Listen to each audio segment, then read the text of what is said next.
Hablaremos esta noche de los incendios de la ciudad de Hangzhou en la China. Correcto. Cuando Marco Polo llegó a la China en el siglo XIII, descubrió la ciudad, se encontró frente a la ciudad de Hangzhou. Él creía que eran chinos los que gobernaban, en realidad eran ya los mongoles. Los mongoles, Pero bueno, claro. esa es otra historia. Y la ciudad de Hangzhou era enorme, tenía más de 1 millón de habitantes y era probablemente la mayor ciudad del mundo en ese momento. Pues bien, la mayoría de las viviendas de esa ciudad, que era asombrosa en muchos términos, estaban hechas de madera y de bambú. Las calles eran laberínticas y estrechas, las casas estaban prácticamente pegadas unas a otras, y por ese motivo se producían incendios muy difíciles de detener. Claro. Se incendiaba una casa y se incendiaban 1000. Incendiaba es mucho mejor que incendiaba. La frecuencia de incendios en Hangzhou era notable, y eso es lo que ha llevado a viajeros e historiadores a reseñar este fenómeno cada vez que se escribía acerca de ese lugar. Los distintos cronistas visitaban la ciudad y los que tenían la posibilidad de hacerlo varias veces decían que cada vez que volvían a Hangzhou se encontraban con otro lugar completamente extraño. Las mudanzas, las nuevas construcciones y sobre todo los incendios hacían que la ciudad cambiara de aspecto todos los años. En ninguna ciudad china el peligro era tan grande. Otras capitales del norte tenían grandes avenidas que las atravesaban y delimitaban los barrios. Bueno, de esa forma los incendios quedaban limitados, generalmente a un sector relativamente pequeño, ¿no? Bueno, en Hangzhou no sucedía esto. Había una ciudad, Kaifeng, que es la que tuvo la primera organización destinada a la lucha contra el fuego. Esta organización fue imitada tiempo después en Hangzhou. Hubo un año, el año de 1132, en que el fuego asoló la ciudad 4 veces. Al año siguiente, otras 5 veces. Y cuentan los cronistas que el fuego se desplegaba con una velocidad tremenda. Destruía 3 kilómetros cuadrados por hora. Es mucho. Destruir, ¿no? Los afectados estaban autorizados para acampar en los monasterios budistas de los alrededores. Cuando el fuego se apagaba, para solucionar los problemas de vivienda que sobrevenían, la venta de bambú, de esteras y de tablas de madera quedaba exenta de impuestos, por lo que rápidamente se levantaban nuevas casas con las mismas características que se volvían a incendiar al poco tiempo. Allá por 1137, cuando un incendio destruyó 30.000 viviendas, se imitó la organización de Kaifeng, de la que hicimos mención. Las avenidas. Entonces, en los barrios más poblados pusieron unas torres de observación. Si aparecía humo en algún lado, los soldados de guardia anunciaban el comienzo del incendio, alzando banderas, prendiendo faroles. Había que aprenderse unos códigos para conocer el lugar del incendio. Si se declaraba fuego al sur de la Puerta Celeste, los guardias alzaban 3 banderas. Si había alcanzado la zona norte, 2 banderas, y una sola si un humo sospechoso aparecía fuera de las murallas, qué sé yo. La ciudad se dividió en sectores para luchar contra los incendios. Eran 14 en el interior de las murallas y 8 en el exterior. Se formó en el ejército un primer cuerpo dedicado con exclusividad al problema del fuego. Eran 2.800 hombres. Mucha gente.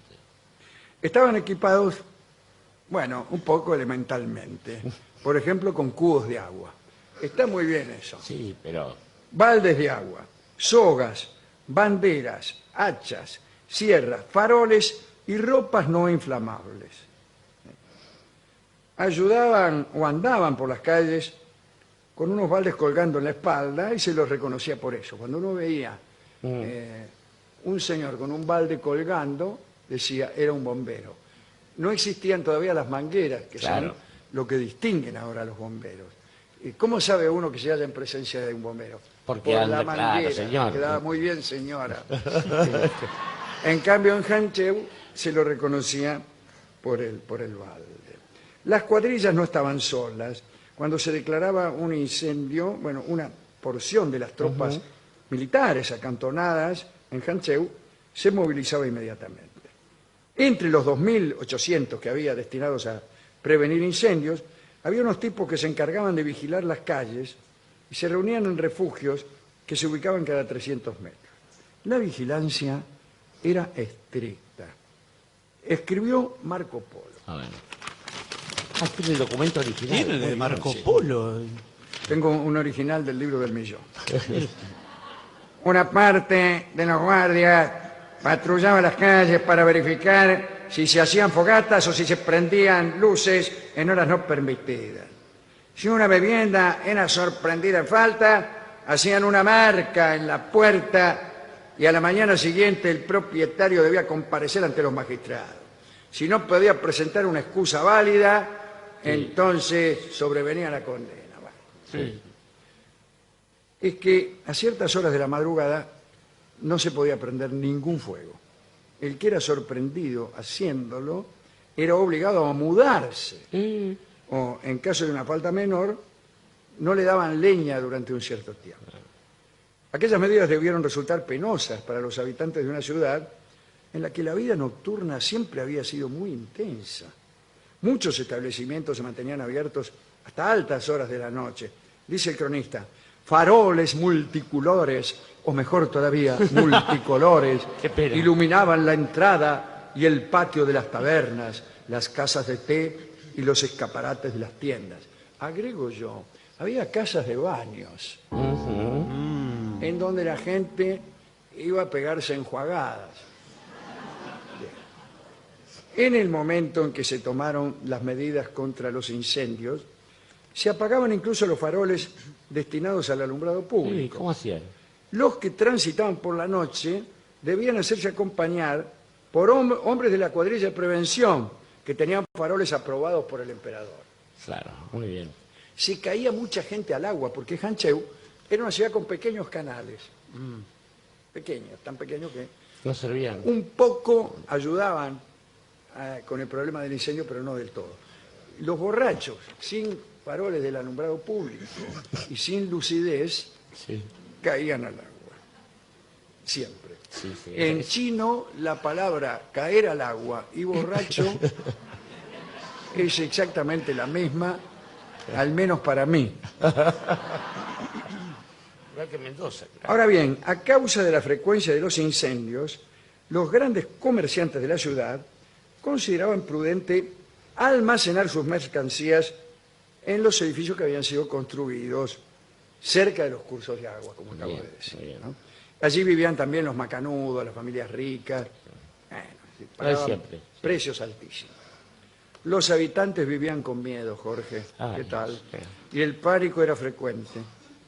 Hubo un decreto imperial muy curioso y muy sabio. El decreto prohibía a la gente que se aterrorizara al enterarse de historias de incendios. Y qué bien, bien. está absolutamente, Eso es- terminantemente prohibido asustarse con historias de incendios o entrar en pánico al saber del comienzo de un fuego. Claro. Vos viene incendio, ¿te asustás? No. Está prohibido No. asustar, prohibido Claro. asustar. Entonces no pasa nada. No le dicen no entren en pánico. Cumplan la ley, le dicen Claro, a los Salga del bomberos. pánico, claro. Está prohibido asustarse, loco.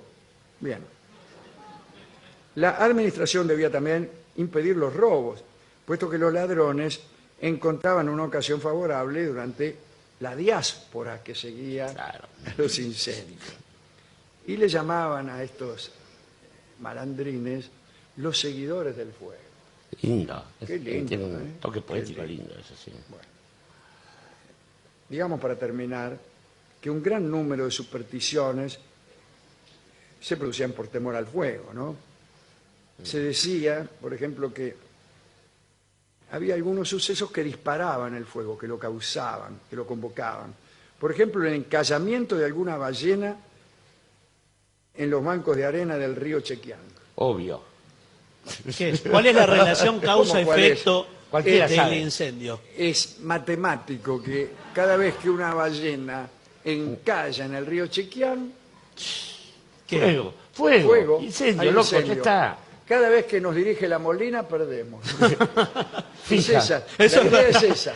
Eso es ciencia, ¿no? La idea es esa. Y esa. tantos otros, cuando nos dirigen Y tantos otros. Claro. Bueno, Bueno, el mal humor del emperador también causaba incendios. claro. De manera que el Hijo del Cielo procuraba mantener su buen talante, sabedor de que toda rabieta Iba a generar un fuego tremendo y generaba un siniestro, fuego que claro. destruía miles y miles de viviendas. Todo fuego es siniestro, por otra parte, Claro, ¿no? Como claro, se dice hoy en día. Pero bueno. El vuelo de los pájaros contra el viento. También el rapto de una muchacha hermosa por parte de un enamorado no correspondido. Bueno, pero ahí el que ardía era el propio enamorado. Claro, Si se, me se permite. quemaba, claro. Si me permiten esta contribución de poeta de 5 pesos. Estaba pensando, Alejandro, que ya que usted narraba cómo era Hancheu, basta con imaginar la Hong Kong de hoy en día, pero hecha con otros materiales. Y el fuego, que es uno de los 4 elementos, a tal punto fue poco comprendido de entrada que, como hemos dicho alguna vez aquí, hubo gente que dijo, bueno, si en todos los otros nacen bichos, en el fuego también. Y ahí hablaron de la salamandra, que La como todo el salamandra. mundo sabe es mentira. Por otra parte, se discutía de dónde provenía el fuego, dónde estaba. Si estaba en el interior de la materia, Si venía de afuera. si era alguna otra cosa que no se podía establecer. El otro día hablábamos con usted de nuestro amigo Isaac Newton, que dijo que pese a todas las cosas, las leyes que había establecido, él nunca había descubierto lo básico, esto que era dónde estaba la energía, dónde estaba el fuego, de ¿Y dónde por venía. qué? Y por qué, además, así que no sirvió para nada su obra. Bueno, pensaba en un hombre que... Cállese, Copérnico. Claro, pensaba, a la hoguera con él.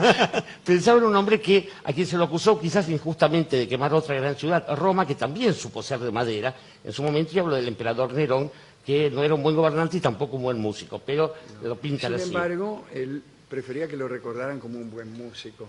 Qué Sí, gran artista, qué gran artista pierde el dijo, mundo, ¿no? Qué dijo. gran estadista. Y después hay una ciudad que de algún modo agradece la tremenda tragedia de un incendio como fue Londres, donde eso le permitió a Christopher Wren, creo que no me acuerdo bien cómo se creo que Wren, el Claro, tipo. pero hubo... sería lindo el libro de los incendios de las grandes ciudades. Las grandes Estoy ciudades. pensando en Chicago, en Londres, casi todas las grandes ciudades, o muchas grandes ciudades, tuvieron incendios históricos, tremendos y apocalípticos. Una llamada telefónica donde una voz en alemán, en la película aparece en inglés, dice "Is Paris burning? ¿Arde París?" El Arde Führer París, preguntaba a sus hay una generales, película que se claro, llama se llamaba ¿Arde así. París? Pero de todos modos, Alejandro, fíjese qué curioso, en inglés se habla del departamento de fuego. Nosotros elegimos la palabra bomberos, que es mucho más adecuada porque estamos del lado de la solución, macho, no del Claro. problema. Del lado de la bomba, no del Exacta- lado del fuego. no del fuego. Una Claro. cosa lleva a la otra. Pero, estaba pensando que afortunadamente no se ha usado en las ciudades lo que nosotros los antiguos llamamos el fuego griego, que era un fuego que no había forma de apagar a tal punto que se usaba en las batallas navales. ¿Y qué fue el origen de los cañones? Sí, la artillería esa. No digo la era, pólvora, pero Era petróleo, fue Claro. todo, era una cosa básica así. Estaba pensando también ahora, Alejandro, que los tipos del batallón de 2800, si llevaban un cuenco en la espalda, iban a tener problemas cuando corriera, porque se vuelca. Es probable que usaran una pértiga con 2 baldes colgando, que lo hemos visto en todas las películas chinas sin saber para qué servían.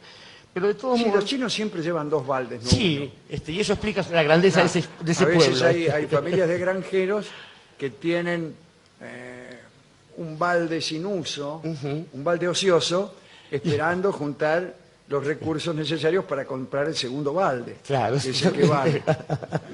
y que no es de balde. Pero para ir resumiendo esto un poco, Alejandro, el día de ayer justamente estuve en el pueblo natal de mi madre, un pueblo que yo conocí desde muy pequeño. Pensaba en esto que decía usted de las ciudades que se incendiaban. Y pese a que el pueblo de Herrera, en la provincia de Entre Ríos, un pueblito que ahora está muy grande y próspero, no sufrió nunca un incendio, la extensión, el campo argentino son generosos en eso, tuve la impresión esta de que cada vez que había vuelto al pueblo de mi madre, ese pueblo no era el mismo y en el fondo seguía siendo el mismo. Y quizás esa es la advertencia para aquellas personas que piensen que hace falta un incendio para que algo cambie. Puede ser una ciudad, puede ser un barco, puede ser una historia cualquiera.